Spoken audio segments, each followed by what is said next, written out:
Mike Konzel at Rortybaum, on the suggestion of Corey Robin, dug into Ludwig von Mises, and specifically his 1922 book, Socialism, to look at this topic of free love and how it's so problematic. Now, what does free love mean? Free love means having sex without the cost of getting pregnant for a woman. For men, it's always free love.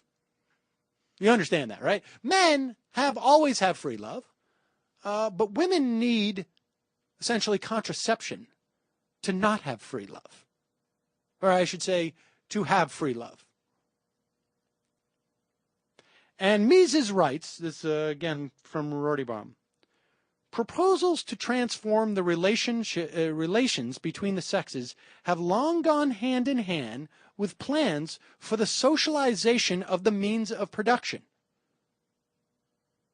Marriage is to disappear along with private property.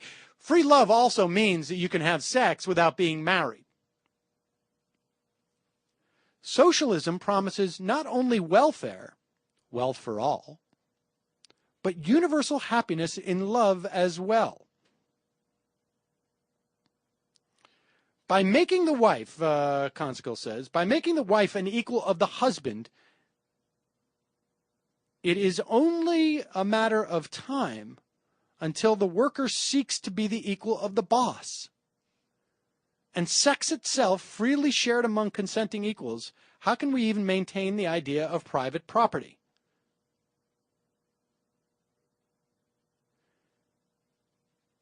You understand what Mises is saying here. So far as, and this is a quote, so far as feminism seeks to adjust the legal position of a woman to that of man, so far as it seeks to offer her legal and economic freedom to develop and act in accordance with her inclinations, desires, and economic circumstances, so far it is nothing more than a branch of the great liberal movement which advocates peaceful and free evolution. When going beyond this, it attacks the institutions of social life under the impression that it will thus be able to remove the natural barriers. What are the natural barriers? That when man and woman fornicate, the woman gets pregnant.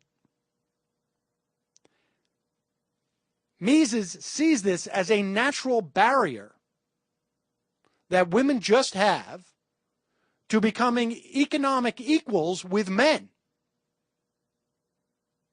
Because once you rid this natural barrier of them having to get pregnant and having to care for the baby, then what they can do is go out and earn money like a man. This is unnatural. So in the same way that free markets exist in nature, so too does a woman's, handicap in the marketplace. And that handicap, of course, is that they could get pregnant and have a baby. Now, in nature, this is not a handicap for society. It's simply a handicap that a woman has in the context of the market.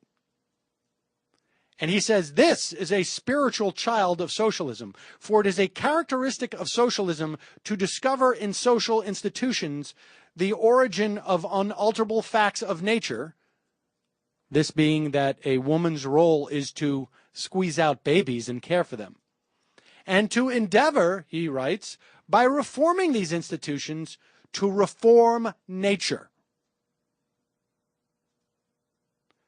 The socialistic society abolishes the economic dependence of woman, which results from the fact that woman is dependent on the income of her husband, writes Mises.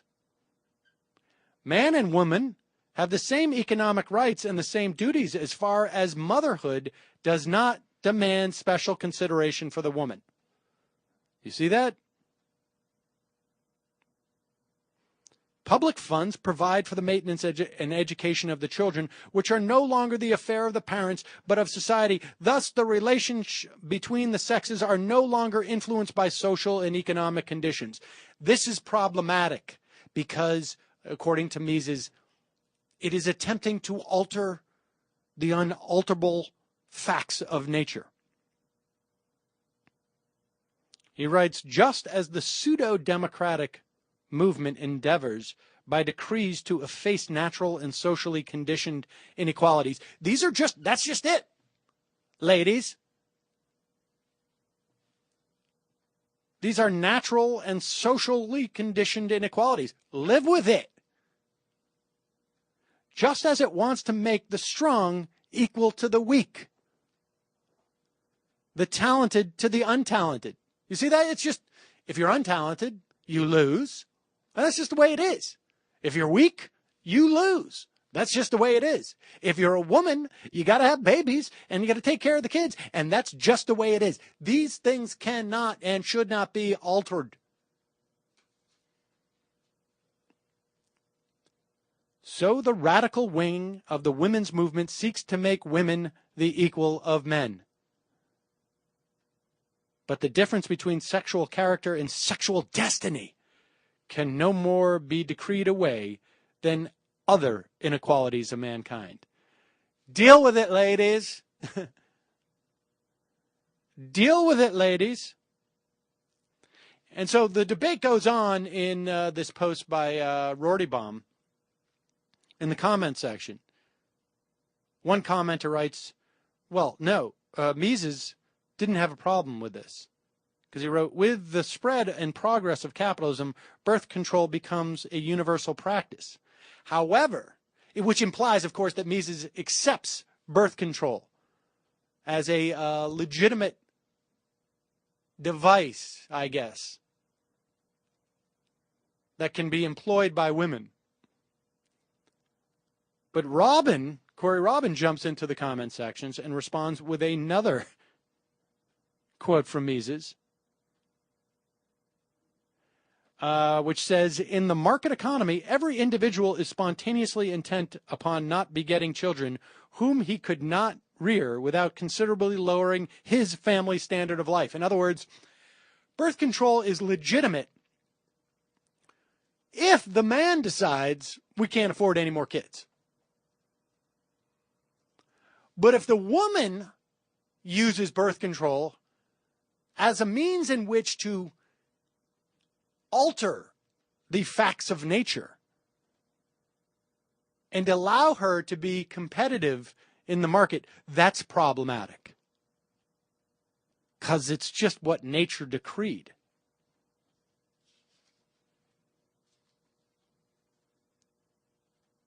Robin goes on in the comments to quote Mises again. Her destiny, this is speaking of the woman, is completely circumscribed by sex. Woman must exhaust herself as lover and as mother in the service of the sexual instinct. Now look, I happen to agree with that part. It doesn't go over so well at home. But, and the stack of Mises books that I've left on Nikki's bedside table just seem to just go untouched. It is not marriage which keeps woman inwardly unfree, but the fact that her sexual character demands surrender to a man.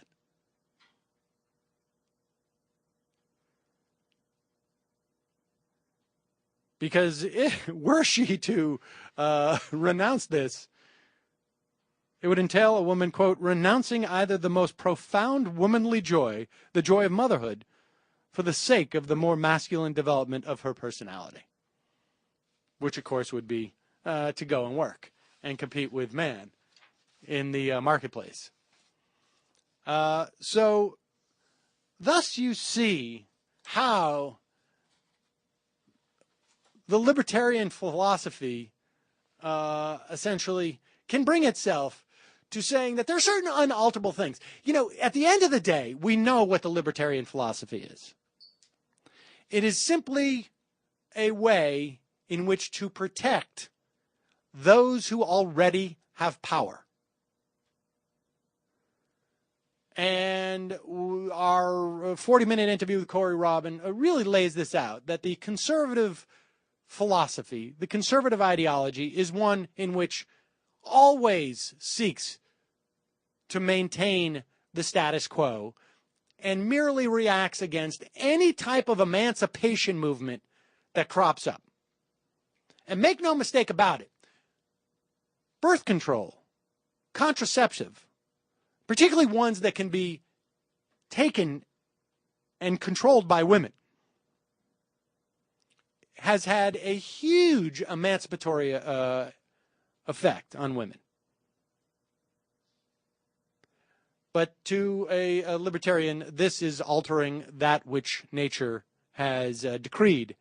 And in other words, God knew what he was doing when he said, when God, I'm not sure which commandment this is, something about like a woman supposed to be barefoot and naked in the kitchen. And pregnant. And I don't know if that's the actual translation from the Sanskrit. I think in the Sanskrit it was by the hearth.